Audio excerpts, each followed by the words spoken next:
रोहा तालुक्यातील बेलवाडी येथे गावठी दारू धंद्यांविरोधात आवाज उठवणाऱ्या तरुणाला गावठी दारू विक्रेत्यांनी चक्क रस्त्याच्या मीटिंगचे कारण सांगत जबर मारहाण केली। या प्रकरणी तरुणाने रोहा पोलीस ठाण्यात तक्रार दाखल केली असून गावात मोठ्या प्रमाणावर अवैध दारू धंद्यांचा प्रश्न ऐरणीवर आलाय। बेलवाडीमध्ये काही दिवसांपूर्वी LCBने अवैध गावठी दारूच्या अड्ड्यांवर कारवाई केली होती। या कारवाईमुळे चिडलेल्या दारू विक्रेत्यांनी पोलिसांना माहिती दिल्याचा संशय गावातील एका तरुणांवर घेतला। याच रागातून त्याला जाणीवपूर्वक मारहाण करण्यात आली। यासाठी गावात रस्त्याच्या विषयावर मीटिंग असल्याचे भासवून या तरुणाला बोलवण्यात आले।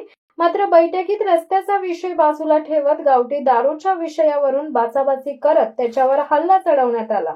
या संपूर्ण प्रकारामुळे गावात भीतीचे वातावरण निर्माण झाले। संबंधित तरुणाने थेट रोहा पोलीस ठाणे गाठून घटनेविषयी सविस्तर तक्रार दिली।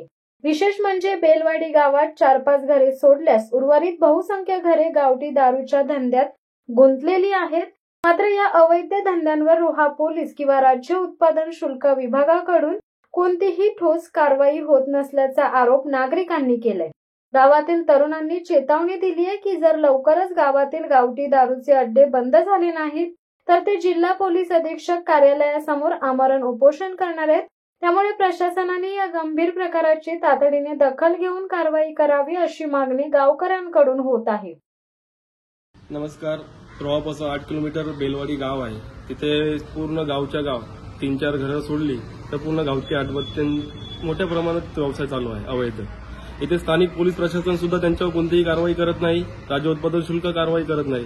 परंतु आज सकाळी 11 तारखेला सकाळी 9 ते 9:30च्या दरम्यान एक्साईज डिपार्टमेंट राज्य उत्पादन शुल्क दारूबंदी खातं यांनी कारवाई केली असता संबंधित आरोपी दिनेश कुंडू शिंदे याच्या इथे एक पिकअप अवैध गुळ आणि बाकीचे सर्व धंदेवाले जे गावामध्ये त्यांचे सर्व गावठी हातभट्टीचं साहित्य उद्ध्वस्त केले। तर सर्व धंदेवाल्यांचं असं म्हणणं आहे की मनोहर गोरे यांनी आमची तक्रार केली। वारंवार मागच्या वेळी सुद्धा असं प्रकरण घडलं असता रेड पडल्यावर प्रत्येक वेळी संशय हा माझ्यावर असतो।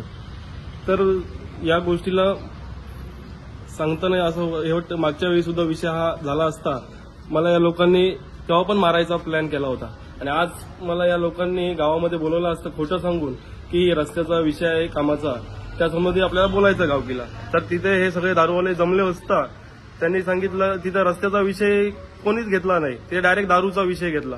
का आमची तक्रार तूच केली, तू का माझ्या पाठी येईल? तर बोललो मला काय संबंध आहे, मी मुंबईला कामाला असतो, मी एक दिवस शनिवारी सुट्टीसाठी गावी येत असतो, तर मला काय तुमच्याशी घेणं नाही। मी गावकीच्या मीटिंगसाठी मी एक लोकप्रतिनिधी असल्यामुळे मी रस्त्याचं काम करण्यासाठी मला तुम्ही बोलवलं, तो विषय न घेता यांनी डायरेक्ट दारूचा विषय घेतला।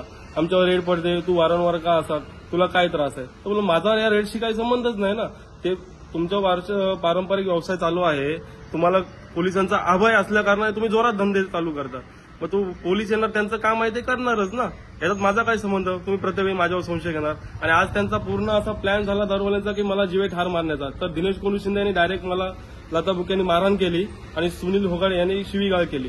तर यांच्यावर पोलीस प्रशासनाने लवकरात लवकर कारवाई करा आणि हे गावठी हातभट्टी रायगड जिल्ह्यात बेलवाडी येथे मोठ्या प्रमाणात होते, तर यांच्यावर कारवाई जर झाली नाही तर मी आमरण उपोषण करेल जिल्हा पोलीस अधीक्षक कार्यालयासमोर, याची मी ग्वाही देतो। आणि पत्रकार बांधवांनी जरा सर्वांनी कळकळीची विनंती आहे, या बातमीचा दुजोरा व्हायला पाहिजे। मी सुद्धा एक पत्रकार असल्या कारणाने त्यांना विनंती आहे, हा प्रकरण उचलून धरला तर माझ्या बाबतीत जे घडलं ते असं पुन्हा कोणाच्या बाबतीत होता कामा नये आणि मला न्याय मिळावा अशी पत्रकारांकडे मी मागणी मागतो। आणि जिल्हा प्रशासनाला एवढीच विनंती करतो, हे गावठी अवैध धंदे जे आहेत हातभट्ट्या चालू मोठ्या प्रमाणात त्यांच्यावर कडक कारवाई झाली पाहिजे, पूर्णतः धंदे बंद व्हायला पाहिजे। शिवसत्ता टाइम्ससाठी अक्षय जाधव, रोहा। दे धडक बेधडक वृत्त देणाऱ्या आपल्या शिवसत्ता टाइम्स न्यूज चॅनलला लाल बटन दाबून सबस्क्राईब करा आणि बेल आयकॉनला क्लिक करायला विसरू नका।